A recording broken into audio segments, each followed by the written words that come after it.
एक समय की बात है, पृथ्वी पर भ्रमण की इच्छा से भगवान शिव और पार्वती जी अमरावती नगर में पहुँचे।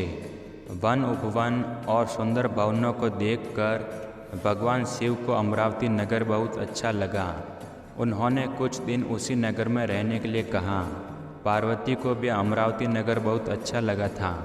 उस नगर के राजा ने भगवान शिव का एक विशाल मंदिर बनवा रखा था। शिव और पार्वती उस मंदिर में रहने लगे। एक दिन पार्वती ने भगवान शिव से कहा, हे प्रभु, आज मेरी चौसर खेलने की इच्छा हो रही है। पार्वती की इच्छा जानकर शिव पार्वती के साथ चौसर खेलने बैठ गए। खेल प्रारंभ होते ही उस मंदिर का पुजारी वहां आ गया। पार्वती ने पुजारी से पूछा, पुजारी जी, चौसर के खेल में हम दोनों में से किसकी विजयी होगी? उस समय शिव और पार्वती इंसानी रूप में थे।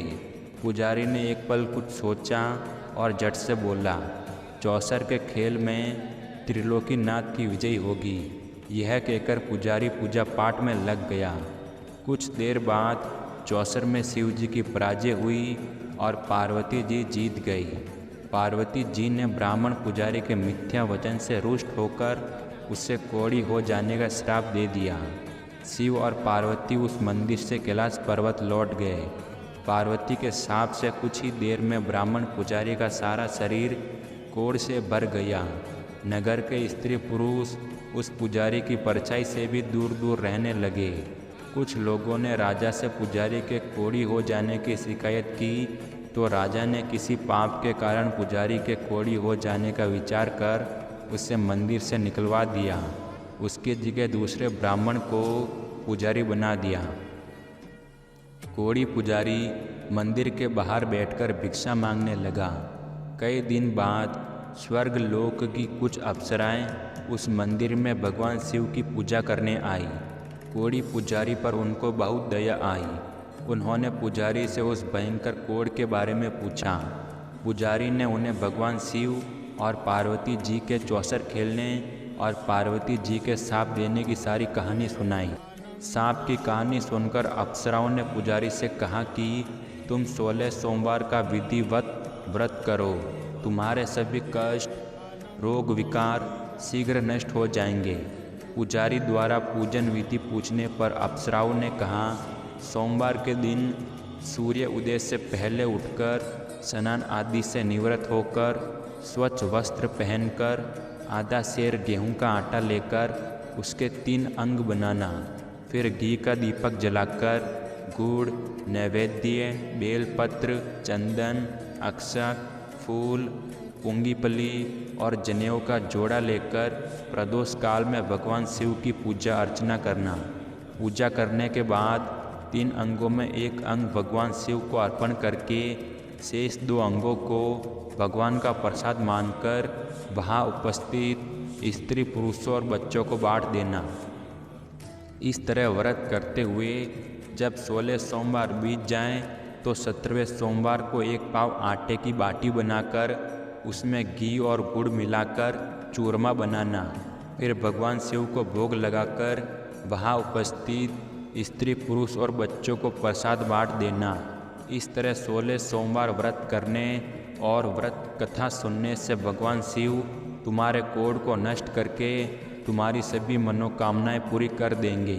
इतना कहकर अप्सराएं स्वर्ग लोक को चली गई। पुजारी ने अप्सराओं के कथन अनुसार विधिव्रत 16 सोमवार का व्रत किया। फलस्वरूप भगवान शिव की अनुकंपा से उसका कोढ़ नष्ट हो गया। राजा ने उसे फिर से मंदिर का पुजारी बना दिया। मंदिर में भगवान शिव की पूजा करता हुआ ब्राह्मण पुजारी आनंद से जीवन व्यतीत करने लगा। कुछ दिनों बाद पुनः पृथ्वी पर भ्रमण करते हुए भगवान शिव और पार्वती उस मंदिर में पधारे। स्वस्थ पुजारी को देखकर पार्वती ने आश्चर्य से उसके रोग मुक्त होने का कारण पूछा, तो पुजारी ने उन्हें 16 सोमवार व्रत करने की सारी कथा सुनाई। पार्वती जी भी व्रत की बात सुनकर बहुत प्रसन्न हुई और उन्होंने पुजारी से इसकी विधि पूछकर स्वयं 16 सोमवार का व्रत आरंभ किया। पार्वती जी उन दिनों अपने पुत्र कार्तिकेय के नाराज होकर दूर चले जाने से बहुत चिंतित रहती थी। वह कार्तिकेय को लौटा लाने के अनेक उपाय कर चुकी थी, लेकिन कार्तिकेय लौटकर उनके पास नहीं आ रहे थे। 16 सोमवार का व्रत करते हुए पार्वती ने भगवान शिव से कार्तिकेय के लौटने की मनोकामना की। व्रत समापन के तीसरे दिन सचमुच कार्तिकेय वापस लौट आए। कार्तिकेय ने अपने हृदय परिवर्तन के संबंध में पार्वती जी से पूछा, हे माता, आपने ऐसा कौन सा उपाय किया था जिससे मेरा क्रोध नष्ट हो गया और मैं वापस लौट आया। तब पार्वती जी ने कार्तिकेय को 16 सोमवार के व्रत की कथा सुनाई। कार्तिकेय अपने एक ब्राह्मण मित्र ब्रह्मदत्त के परदेश चले जाने से बहुत दुखी थे।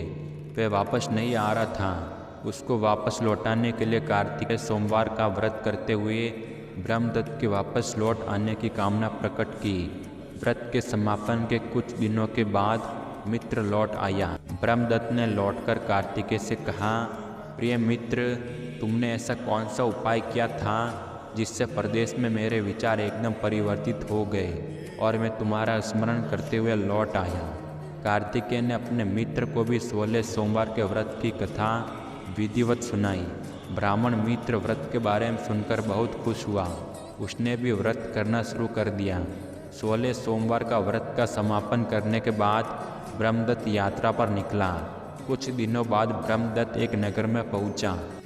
नगर के राजा हर्षवर्धन की बेटी राजकुमारी गुंजन का स्वयंवर हो रहा था। उस स्वयंवर में अनेक राज्यों के राजकुमार आए थे। स्वयंवर में राजा हर्षवर्धन की हथिनी जिसके गले में जयमाला डाल देगी, उसी के साथ राजकुमारी का विवाह होना था। ब्रह्मदत्त भी उत्सुकता के साथ महल में चला गया। वहाँ कई राज्यों के राजकुमार बैठे थे। तभी एक सजी धजी हथिनी सूंड में जयमाला लिए वहाँ आई। उस हथिनी के पीछे राजकुमारी गुंजन दुल्हन की भेष में चली आ रही थी। हथिनी ने ब्रह्मदत्त के गले में जयमाला डाल दी। फलस्वरूप राजकुमारी का विवाह ब्रह्मदत्त से हो गया। 16 सोमवार व्रत के प्रभाव से ब्रह्मदत्त का भाग्य बदल गया। ब्रह्मदत्त को राजा ने बहुत सा धन और स्वर्ण आभूषण देकर विदा किया। अपने नगर में पहुंचकर ब्रह्मदत्त आनंद से रहने लगा। एक दिन उसकी पत्नी गुंजन ने पूछा, हे प्रभु, आपने कौन सा शुभ कार्य किया था जो उस हथिनी ने राजकुमार को छोड़कर आपके गले में जयमाला डाल दी। ब्रह्मदत्त ने 16 सोमवार व्रत की सारी कहानी बता दी। अपने पति से 16 सोमवार का महत्व जानकर राजकुमारी गुंजन ने पुत्र की इच्छा से 16 सोमवार का व्रत किया। निश्चित समय पर भगवान शिव की अनुकंपा से राजकुमारी के एक सुंदर व स्वस्थ पुत्र उत्पन्न हुआ। पुत्र का नामकरण गोपाल के रूप में हुआ। दोनों पति पत्नी सुंदर पुत्र को पाकर बहुत खुश हुए। पुत्र ने एक दिन प्रश्न किया कि मैंने तुम्हारे ही घर में जन्म लिया, इसका क्या कारण है। माता गुंजन ने पुत्र को 16 सोमवार की जानकारी दी और कहा कि भगवान शिव के आशीर्वाद से ही मुझे तुम जैसा गुणवाणी व सुंदर पुत्र मिला है।